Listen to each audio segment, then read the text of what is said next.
જય માં શૈલપુત્રી। આજે આપણે જાણીશું શૈલપુત્રી માને કથા। નવરાત્રિના પ્રથમ દિવસે શૈલપુત્રી માતાની પૂજા થાય છે। શૈલપુત્રી બળદની સવારી કરે છે। આવો આપણે આજે જાણીએ માં શૈલપુત્રી માની કથા। પૌરાણિક કથા અનુસાર એકવાર પ્રજાપતિ દક્ષને પોતાના ઘરે યજ્ઞનું આયોજન કર્યું અને રાજા દક્ષે બધા દેવી દેવતાઓને યજ્ઞમાં આવવાનું આમંત્રણ દીધું, પણ ભગવાન શિવને આમંત્રણ ન આપ્યું। દેવી સતીને એમ થયું કે અમને પણ બોલાવશે, પણ તેમના પિતા પ્રજાપતિ દક્ષે શિવજીને અને માતા સતીને નિમંત્રણ આપ્યું નહીં।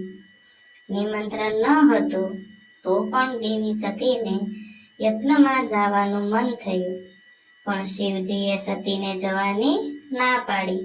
શિવજીએ સતીને કીધું કે આપણને યજ્ઞમાં જવાનું નિમંત્રણ નથી, એટલે આપણે જવું જોઈએ નહીં, તે યોગ્ય નથી। પરંતુ દેવી સતીએ ભગવાન શિવની વાત ન માની વારંવાર યજ્ઞમાં જવાની વિનંતી કરતા પછી શિવજીએ જવાની આજ્ઞા દીધી।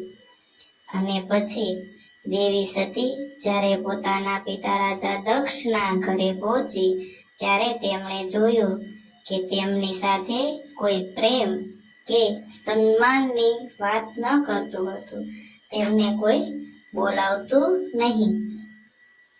ત્યાં દેવી સતીની બીજી બહેનો પણ તેમના અને શિવજીના મજાક ઉડાડતા હતા। દેવી સતીના પિતા રાજા દક્ષે પણ સતીનું અપમાન કરવાનો કોઈ મોકો છોડ્યો નહીં। તેમણે પણ સતીનું અપમાન કર્યું। ત્યાં ઉપસ્થિત બધાએ સતીની નિંદા કરી, સાથે સારો વર્તાવ પણ ન કર્યો। પરંતુ ત્યાં માતાએ પોતાની દીકરી સતીને જોઈને તરત જ વહાલથી ગળે લગાવી। પરંતુ બધાનો વર્તાવ જોઈને સતી બહુ જ દુઃખી થયા અને ત્યારે પોતાનું અને પોતાના પતિનું આવું અપમાન તેનાથી સહન થયું નહીં।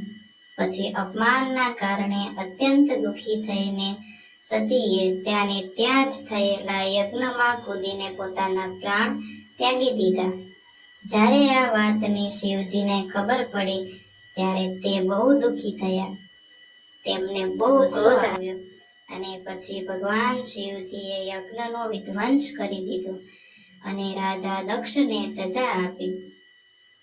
પછી સતીએ રાજા હિમાલયના ઘરે શૈલપુત્રીના નામથી જન્મ લીધો। નવરાત્રિના પહેલા દિવસે માતા શૈલપુત્રીની પૂજા થાય છે અને તેમનો મંત્ર છે ઓમ ઓમ દેવી શૈલપુત્રે નમઃ। યા દેવી સર્વભૂતેષુ માં શૈલપુત્રી રૂપેણ સંસ્થિતા। નમસ્તસ્યે નમો નમઃ। જય માં શૈલપુત્રી।